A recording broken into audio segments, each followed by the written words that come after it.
ఆ భస్మహారతిలో కనిపిస్తుంది. ఆ భస్మహారతిలోనే మనకు కనిపించని మరో అద్భుతం కాలం. మహాకాళేశ్వరుడు కాలానికి అధిపతి, కాలానికి మరో అధిపతి మహాకాళి. ఈ ఇద్దరూ కొలువైన క్షేత్రం ఉజ్జయిని. ఆధ్యాత్మిక కోణంలోనే కాదు, ఉజ్జయిని క్షేత్రం ఒక టైం ల్యాబొరేటరీ. కొన్ని వేల ఏళ్ల క్రితమే భూమి గోళంగా ఉంటుందని, ఆ గోళానికి మధ్యరేఖ ఉంటుందని, ఆ భూమధ్య రేఖ చుట్టూ అక్షాంశాలు రేఖాంశాలు ఉంటాయని మన శాస్త్రవేత్తలు కనిపెట్టారు. ఇవన్నీ వేల ఏళ్ల క్రితమే రచించిన సూర్య సిద్ధాంతం అనే గ్రంథంలో ఉన్నాయి. భూమధ్య రేఖ నుంచి ఉత్తరం వైపు 23.5 డిగ్రీల రేఖను కర్కట రేఖ అంటారు.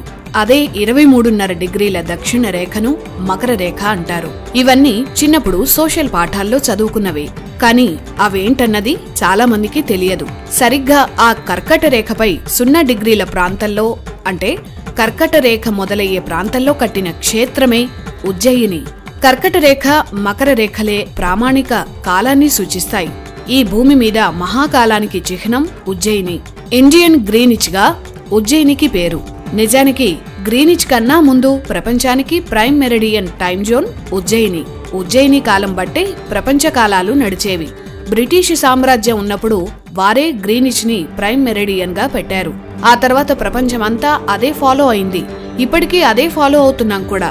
భూమి చుట్టూ ఇప్పుడు మెరిడియన్ లైన్స్ గా చెప్పుకున్న కాలరేఖలు కర్కట రేఖ, మకర రేఖ. కర్కట రేఖను ఇంగ్లీష్లో ట్రాపిక్ ఆఫ్ క్యాన్సర్ అంటారు. ఆ రేఖ మీద ఉన్న పుణ్యక్షేత్రం ఉజ్జయిని. కొన్ని వేల ఏళ్ల క్రితమే అంత ఖచ్చితంగా భూమి మీద కాలరేఖలను గుర్తించి సరిగ్గా ఆ రేఖ వెళ్లే ప్రాంతంలోనే మహాకాళేశ్వరుడి ఆలయం కట్టారంటే ఈనాటి సైన్స్ కన్నా ఆనాటి సైన్సే అడ్వాన్స్డ్. కాలం మీద ఆ కాలంలో ఎలాంటి పరిశోధనలు చేశారు, కాలరేఖను ఆ రోజుల్లోనే ఎలా ఊహించారు? 1884లో గ్రీనిచ్ ప్రాంతాన్ని ప్రైమ్ మెరిడియన్ గా, అంటే ప్రామాణిక కాలంగా గుర్తించారు. లండన్లో థేమ్స్ నది ఒడ్డున ఉన్న చిన్న నగరం గ్రీనిచ్. సోషల్ పాఠాల్లో గ్రీనిచ్ మెరిడియన్ గురించి చదివే ఉంటారు. కర్కట రేఖపై 0 డిగ్రీ వద్ద గ్రీనిచ్ ఉంటుందని బ్రిటిష్ ఎంపైర్ ఉన్నప్పుడు డిసైడ్ చేశారు. అందుకే దీన్ని గ్రీనిచ్ రేఖాంశం లేదా గ్రీనిచ్ మెరిడియన్ అంటాం. ఇక్కడ సమయాన్ని గ్రీనిచ్ మీన్ టైం, అంటే జిఎంటి అంటారు. ఈ టైం బట్టే ఇండియాలో టైం ఎంత, అమెరికాలో టైం ఎంత అన్నది లెక్కిస్తూ ఉంటాం. ఉదాహరణకు లండన్లో టైం మధ్యాహ్నం 1 గంట అయిందనుకోండి, హైదరాబాద్ టైం జిఎంటి ప్లస్ 5:30, అంటే సాయంత్రం 6:30 అయిందన్నమాట. కానీ గ్రీనిచ్ కన్నా వేల ఏళ్ల ముందే భారతదేశంలో ఈ ప్రైమ్ టైం పాయింట్ ఉజ్జయిని. ఇంత ఖచ్చితంగా ఆ కాలంలో కాలరేఖను ఎలా కనిపెట్టారు? అదే మిస్టరీ. జిఎంటిని మన భాషలో చెప్పాలంటే మహాకాలం అంటారు, అంటే గ్రేట్ టైం. మహాకాలరేఖ మీద ఉన్న ప్రాంతం కాబట్టే ఉజ్జయినిలో ఉన్న కాలదేవుడికి మహాకాళేశ్వరుడు అనే పేరు వచ్చింది. ఈ సృష్టిని లయం చేసేది, కాలాన్ని అదుపులో పెట్టేది శివుడే. అలా కాలదేవుడి పేరు మీద ఉజ్జయిని కాళేశ్వరుడు వెలిశాడు. అదే రాను రాను మహాకాళేశ్వరుడు అయింది. ఆశ్చర్యం ఏంటంటే ఈ అక్షాంశాలు రేఖాంశాలను బట్టి టైం డిసైడ్ చేసే టెక్నాలజీని మోడర్న్ సైన్స్ 1884లో కనిపెట్టింది. అంటే 150 ఏళ్లు కూడా కాలేదు. కానీ కర్కట రేఖ ఈ ఉజ్జయిని నుంచే వెళుతుందని వేల ఏళ్ల క్రితమే మన భారతీయులు కనిపెట్టారు. సరిగ్గా ఆ రేఖ వెళ్లే ప్రాంతంలోనే మహాకాళేశ్వరుడి శివలింగం స్వయంభూగా ఏర్పడింది. అది కూడా మహాకాళేశ్వరుడు అనే పేరుతో పిలిపించుకోవడం ఏంటి? ఇదంతా శివలీల.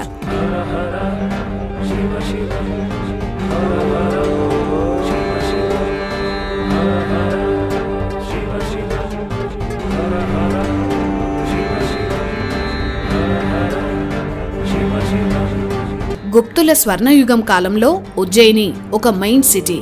ఆ కాలంలోనే వరాహమిహిర, భాస్కరాచార్య లాంటి అద్భుత గణిత శాస్త్రవేత్తలు ఉజ్జయినిలో పరిశోధనలు చేశారు. 4వ శతాబ్దంలో సూర్య సిద్ధాంతం అనే గ్రంథాన్ని రచించారు. ఆ గ్రంథంలోనే ఉజ్జయిని జియోగ్రఫీ గురించి క్లియర్గా ఉంది. కర్కట రేఖ 0 డిగ్రీల మీద ఉజ్జయిని ఉందని సూర్య సిద్ధాంతంలో ఉంది. భూమి వ్యాసం 36,788 కిలోమీటర్లు. దాని చుట్టూ ఉండే ఊహారేఖల్లో కాలాన్ని చెప్పే రేఖ కర్కట రేఖ అంటారు. ఇది భారత్లో రాజస్థాన్, గుజరాత్, మధ్యప్రదేశ్, ఛత్తీస్గఢ్ లాంటి రాష్ట్రాల గుండా వెళుతుంది. ఇప్పుడంటే శాటిలైట్లు అవి వచ్చాయి కాబట్టి ఇవన్నీ తెలుసుకోవడం సులువు. ఈ కర్కట రేఖను సూర్య సిద్ధాంతం రాసిన గణిత శాస్త్రవేత్తలు 4వ శతాబ్దంలోనే ఎలా కనుక్కున్నారన్నది మిస్టరీ. కొంతమంది ఈ సూర్య సిద్ధాంత గ్రంథం క్రీస్తుపూర్వం 6వ శతాబ్దంది అని కూడా చెప్తుంటారు. మన వాళ్లకు ఈ కర్కట రేఖ మకర రేఖల గురించి వేల ఏళ్ల క్రితమే తెలుసు అనడానికి మరో సాక్ష్యం మకర సంక్రాంతి. సూర్యుడు కర్కట రేఖ నుంచి మకర రేఖలకు వచ్చే సమయాన్ని మనం ఉత్తరాయణ పుణ్యకాలం అంటున్నాం. ఆ సమయంలోనే మనం మకర సంక్రాంతి చేసుకుంటున్నాం. తరతరాలుగా సంక్రాంతి భారత సంప్రదాయం. సూర్యుడు మకర రేఖ నుంచి కర్కట రేఖలో ఉన్న సమయాన్ని దక్షిణాయనం అని పిలుస్తాం. కాలాన్ని ఇంత క్లియర్ గా విభజించుకున్న దేశం ఇంకొకటి లేదు. ఇంతలా అంతరిక్ష శాస్త్రాన్ని రీసెర్చ్ చేశారంటే ఆ కాలంలో ఇప్పటికి మించి టెక్నాలజీ అయినా ఉండి ఉండాలి, లేదంటే అతీత శక్తులైనా ఉండి ఉండాలి. అంతరిక్ష శాస్త్రంపై రాజస్థాన్ రాజు సవాయి జై సింగ్ కి చాలా ఇంట్రెస్ట్ ఉండేది. ఆయనే ఢిల్లీలో జంతర్ మంతర్ నిర్మించారు. ఆయన 1725లో మొట్టమొదట ఉజ్జయినిలో స్పేస్ అబ్జర్వేటరీలు నిర్మించారు. అంటే గ్రీనిచ్ కంటే ముందే ఉజ్జయినిలో ప్లానెటరీ ఉంది. అప్పట్లో భారతీయ గురుకులాల్లో మ్యాథ్స్, ఆర్కిటెక్చర్, ఆస్ట్రానమీ సిలబస్ లో ప్రధానంగా ఉండేవి. వరాహమిహిరుడు, భాస్కరాచార్యుడు, బ్రహ్మగుప్తుడు ఉజ్జయినిలో ఎంతో కాలం పరిశోధనలు చేశారు. ఇలాంటి అద్భుతమైన మేధావులను పోషించిన ఉజ్జయిని చక్రవర్తి విక్రమాదిత్యుడు. ఆయన పేరు మీదే విక్రమ శకం వచ్చింది. అంతేకాదు మరో అద్భుతం, భారతదేశంలో ఉన్న సూర్య దేవాలయాలు భూమి మీద నార్త్ లాటిట్యూడ్ కి 23 డిగ్రీల ప్రాంతంలో ఉన్నాయి. ఎందుకంటే నార్త్ లాటిట్యూడ్ లో 23.5 డిగ్రీలో ఉన్న రేఖనే కర్కట రేఖ అంటాం. అంత ఖచ్చితంగా దేశంలో ఉన్న సూర్య దేవాలయాలన్నీ కర్కట రేఖ మీదే ఎలా కట్టారు? మన ప్రాచీన శాస్త్రవేత్తల కాలజ్ఞానానికి హ్యాట్స్ ఆఫ్ చెప్పాల్సిందే. కాలాన్ని నడిపించేవాడు సూర్యుడు, కాలాన్ని నడిపించే రేఖ కర్కట రేఖ. అందుకే ప్రాచీన సూర్య దేవాలయాలు భూమధ్య రేఖకు 23.5 డిగ్రీల రేఖాంశాల మీద ఉన్నాయి. మధ్యప్రదేశ్లో వెలసిన స్వయంభూలింగం మహాకాళేశ్వరుడని, మధ్యేశ్వరుడని కూడా పిలుస్తారు. కాలరేఖకు సరిగ్గా నాభి ప్రాంతంలో మహాకాళేశ్వరుడు ఉన్నందుకు ఆ పేరు.